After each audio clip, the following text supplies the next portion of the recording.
show done. Thank you so very much. Thank you, Tamil Nadu. I'm so touched. Thank you.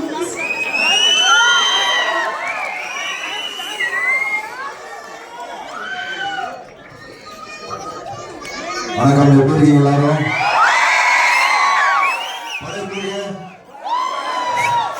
பாட்டு பண்ணலாமா? ஒரு sound கொடுத்தீங்கன்னா director காது வரைக்கும் போகும்னு நினைக்கிறேன். ரொம்ப சந்தோஷமா இருக்கு. ரெண்டாவது நாளே ஆக்சுவலி இவ்வளோ ஃபேமிலி ஆடியன்சஸ் வந்து மத்தியான ஷோத்துக்கே வந்துட்டாங்க. அண்ட் ஃபர்ஸ்ட் டே ஈவினிங்ல இருந்து பயங்கர ஃபேமிலி ஆடியன்சஸ் ஏற ஆரம்பிச்சிட்டாங்க எல்லா தேட்டர்லன்னு சொன்னாங்க.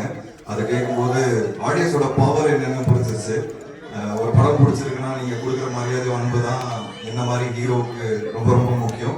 ஏன்னா வித்தியாசமான படங்கள் பண்ணும்போது நீங்க கொடுத்த அன்பனால தான் இன்னைக்கு நான் 17 வருஷம் சினிமா கரியர்ல எனக்கு 22வது படம் கட்டா குஸ்தி 2. ஸோ ரொம்ப சந்தோஷமா ப்ரொடியூசராகவும் மாறியிருக்கேன். இதே அன்பு எனக்கு கொடுங்க, விட்டுறாதீங்க. இன்னும் 20 வருஷம் நான் ஓடணும். நான் எப்பவுமே என்னோட படங்கள்ல நிறைய புது முகங்கள் இருப்பாங்க. இந்த படத்துல நிறைய ஃபேமஸான முகம் முன்னாடியே இருக்கு. மீனு மிஸ். ஸோ அவங்ககிட்ட ப்ராமிஸ் பண்ணேன், இந்த படம் ஸ்டார்ட் பண்ணும்போது இந்த கேரக்டர் பயங்கரமா ரீச் ஆகும்.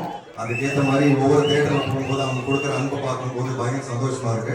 அதே மாதிரி ஜாரா பாப்பா, சின்ன பாப்பாவும் அவங்க வந்து ஃபர்ஸ்ட் டைம் பண்றாங்க. அவங்களுக்கும் ஒரு கைத்தட்டு கொடுத்தா நல்லா இருக்கும். ஐஸ்வர்யா லட்சுமி வந்து சில காரணங்கள்னால வர முடியல. அவங்க நேற்று வரைக்கும் கூட இருந்தாங்க, பட் அதை கண்டினியூ பண்ண முடியல. ஸோ ரொம்ப நல்லா பண்ணியிருக்காங்க. கருணாசனை எனக்கு தெரிஞ்சவங்க எல்லாருக்கும் கருணாசனை காமெடி ரொம்ப பிடிச்சிருக்கும். ஸோ இதே மாதிரி அன்பு அண்ட் இதே மாதிரி சப்போர்ட் எங்களை மாதிரி டீம் கொடுங்க. Thank you so much. அண்ட் நிறைய குட்டி பசங்களோடலாம் உட்காந்து படம் பார்த்துட்டு இருக்கீங்க. அவங்க எல்லாருக்குமே ரொம்ப நன்றி. எனக்கு இப்போதான் எனக்கு ஒரு பாப்பா பிறந்தது. நான் கட்டா குஸ்தி 2 பார்க்கும்போது என் பாப்பா அதெல்லாம் பார்க்கும்போது எனக்கு ரொம்ப சந்தோஷமா இருக்கு. நன்றி நன்றி, thank you. See you, bye. Dance.